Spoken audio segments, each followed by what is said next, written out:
Hey, all you beautiful ladies out there that are married or that long to be married. We have been reading from Created to be His Helpmeet. Today we are going to be in chapter 9. And you guys, yes, I took a nap after church. So please just listen to the words that I have to say instead of focusing on how I look. Okay.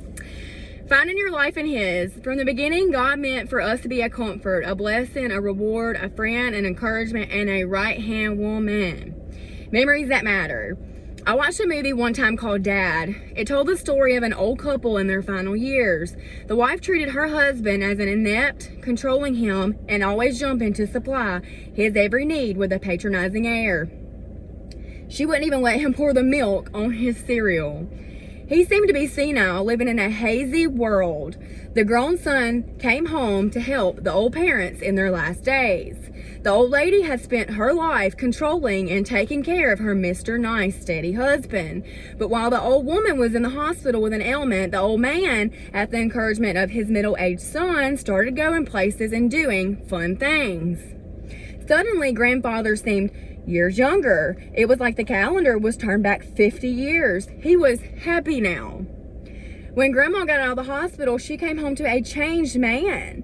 With great enthusiasm, he talked to friends and family that actually never existed. He spoke of the dairy farm and their life on it.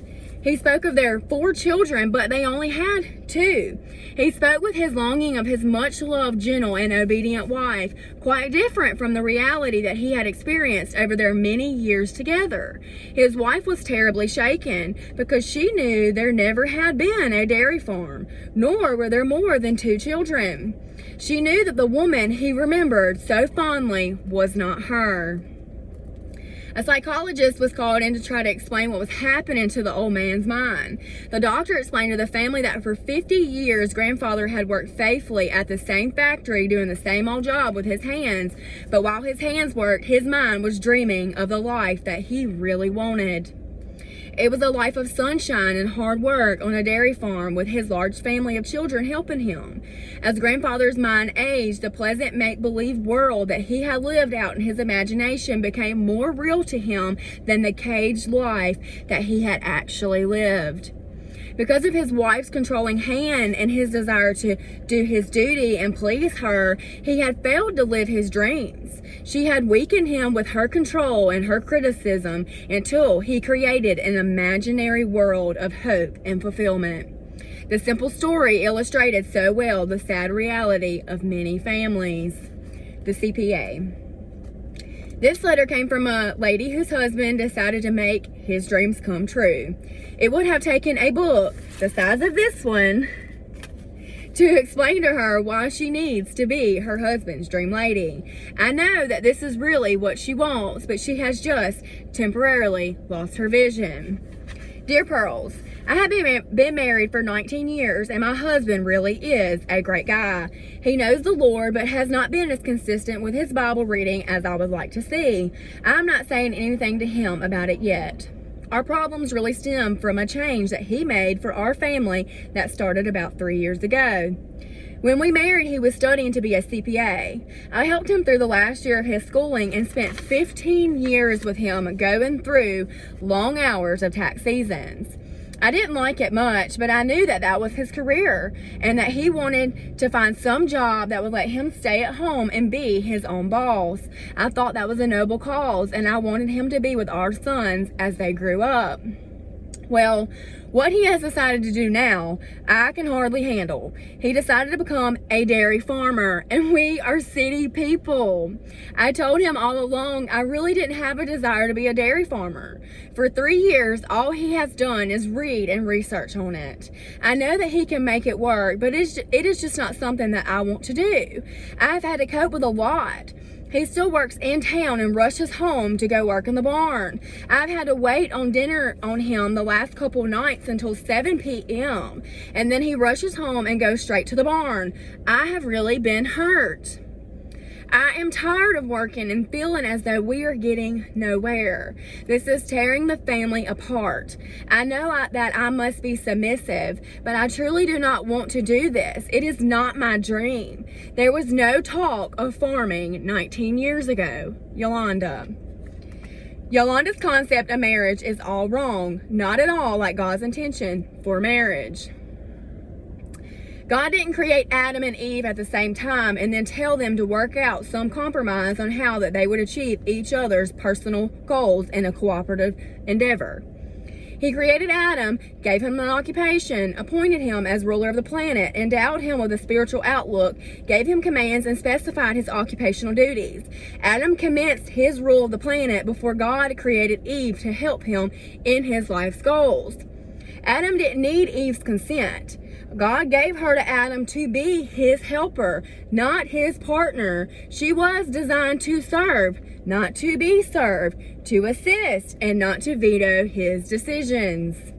Talk about a change of occupation and habitation. Look at Eve. Can you imagine her saying something like this to Adam? When God brought me to you in that wonderful garden and we commenced life together, you never said anything about thorns and thistles, about pain and childbirth, about milk and goats and churning butter. I'm not a wilderness girl. I wonder if Yolanda's husband will quit his dream come true because she drops frequent reminders that 19 years ago he didn't tell her that someday he was going to be a dairy farmer.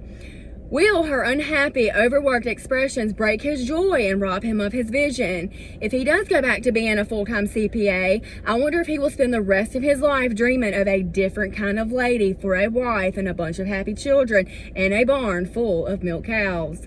Life is now. Don't make him ruin his life by being forced to count someone else's money. Find your life in his. God made us women to be helpmeets, and it is our physical nature to be so. It is our spiritual calling and God's perfect will for us. It is the role in which we will succeed in life, and it is where we will find our greatest fulfillment as a woman and as a saint of God.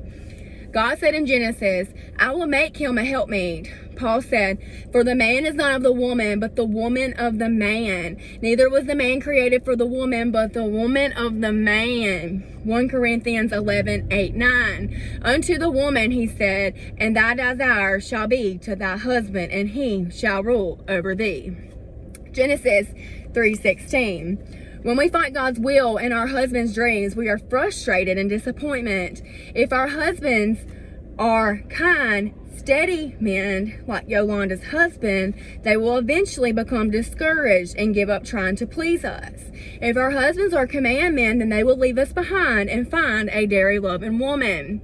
If our husbands are visionaries, then they will yell and make our life miserable until we run back to mama and end up sleeping in a cold bed and living on food stamps. Life is full of choices, and how you choose to respond will help you decide your fate in life. Life is now. Learn to really enjoy taking out the trash or milking a cow. You will be amazed at how God will fill you full of himself. You will look back in your happy old age and rejoice at your lot in life and wonder how you could have ever been a long-faced sad sack. Someday people will say to you, your personality is just a happy type, and that is why you enjoy life. Isn't that right? You can laugh and know that being in God's will is the only thing that makes you full of joy. God is not looking for happy women to make them into helpmates for good men. He is looking for women willing to be true helpmates to the men whom that they married, you chose, so that he can fill them full of joy. His expression, image. His express image. Yes, okay. We studied 3 different types of men and how each one relates to the lady in his life. We have learned that God gives wisdom to those who ask. By now, you will know that it will take a supernatural wisdom for you to come to know, accept, and appreciate your man as God made him. He will be all 3 different expressions at different times in his life, or he may be some of one and a lot of the other. The important thing is for you to understand that he is what God made him and that you are to be his suitable helper. Knowing what expression God has made him to be will help you become a better helper to the man of your life. God says so clearly and empathetically that if any of you lack wisdom, let him ask God that giveth to all men and women liberally and upbraideth not, and it shall be given to him. James 1:5. Ask God to help you know and appreciate your man. Pray that God will give you the wisdom and grace to share your man's dreams so that it will always be you that he dreams about. All right, you guys. And this is going to be time to consider. If you want to pause that and read it or take a screenshot of it, I'm going to leave it up for just a few seconds here.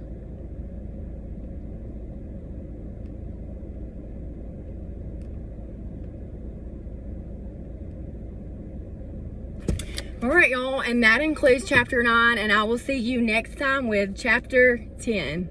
Bye.